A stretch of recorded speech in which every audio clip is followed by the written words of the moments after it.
Bilangan pasal 6. Hukum mengenai kenajiran.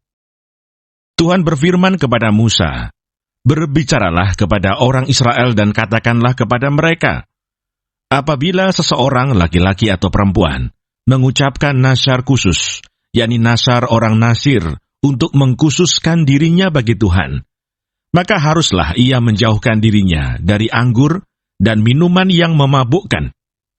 Jangan meminum cuka anggur atau cuka minuman yang memabukkan, dan jangan meminum sesuatu minuman yang dibuat dari buah anggur, dan jangan memakan buah anggur, baik yang segar maupun yang kering.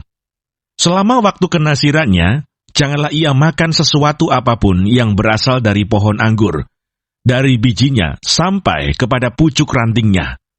Selama waktu nasarnya sebagai orang Nasir, janganlah pisau cukur lalu di kepalanya. Sampai genap waktunya ia mengkhususkan dirinya bagi Tuhan.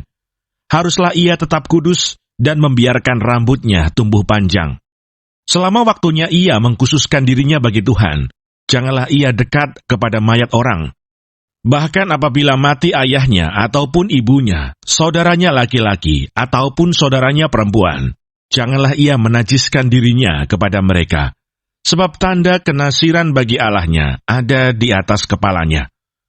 Selama waktu kenasirannya, ia kudus bagi Tuhan. Tetapi apabila seseorang mati di dekatnya dengan sangat tiba-tiba, sehingga ia menajiskan rambut kenasirannya, maka haruslah ia mencukur rambutnya pada hari pentahirannya, yaitu pada hari yang ke-7, haruslah ia mencukurnya. Pada hari yang ke-8, haruslah ia membawa 2 ekor burung tekukur, atau 2 ekor anak burung merpati kepada imam ke pintu kemah pertemuan. Maka haruslah imam mengolah yang seekor menjadi korban penghapus dosa, dan yang lain menjadi korban bakaran, dan mengadakan pendamaian bagi dia, oleh karena dia telah berdosa dengan berada dekat mayat. Pada hari itu juga, ia harus menguduskan kepalanya, dan mengkhususkan waktu kenasirannya bagi Tuhan. Ia harus membawa seekor domba jantan berumur setahun menjadi korban penebus salah. Hari-hari yang sudah lewat dianggap batal karena rambut kenasirannya telah menjadi najis. Dan inilah hukum tentang seorang Nasir. Apabila waktu kenasirannya genap, ia harus dibawa ke pintu kemah pertemuan, dan ia harus mempersembahkan sebagai persembahannya kepada Tuhan seekor domba jantan berumur setahun yang tidak bercela untuk korban bakaran, dan seekor domba betina berumur setahun yang tidak bercela untuk korban penghapus dosa, dan seekor domba jantan yang tidak bercela untuk korban keselamatan. Juga sebakul roti yang tidak beragi, yakni roti bundar dari tepung yang terbaik, yang diolah dengan minyak, dan roti tipis yang tidak beragi, diolesi dengan minyak, serta dengan korban sajian dan korban-korban curahannya. Lalu haruslah imam membawa semuanya itu ke hadapan Tuhan dan mengolah korban penghapus dosa dan korban bakarannya. Domba jantan itu haruslah diolahnya sebagai korban keselamatan bagi Tuhan. Beserta sebakul roti yang tidak beragi itu, juga haruslah imam mengolah korban sajian dan korban curahannya.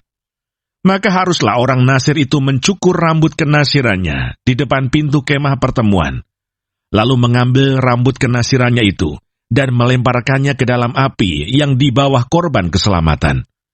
Imam haruslah mengambil paha depan domba jantan itu, sesudah dimasak, dan 1 roti bundar yang tidak beragi dari dalam bakul, dengan 1 roti tipis yang tidak beragi, lalu meletakkannya ke atas telapak tangan orang Nasir itu, setelah orang ini mencukur rambut kenasirannya.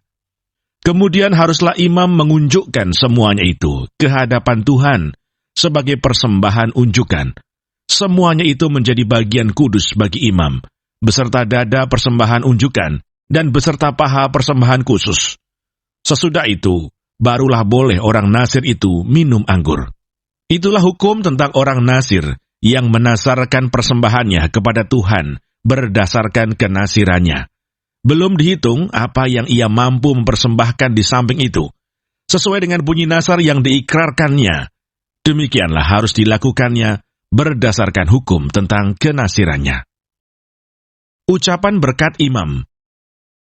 Tuhan berfirman kepada Musa, "Berbicaralah kepada Harun dan anak-anaknya. Beginilah harus kamu memberkati orang Israel. Katakanlah kepada mereka, Tuhan memberkati engkau dan melindungi engkau. Tuhan menyinari engkau dengan wajahnya dan memberi engkau kasih karunia. Tuhan menghadapkan wajahnya kepadamu dan memberi engkau damai sejahtera. Demikianlah harus mereka meletakkan namaku atas orang Israel, maka aku akan memberkati mereka."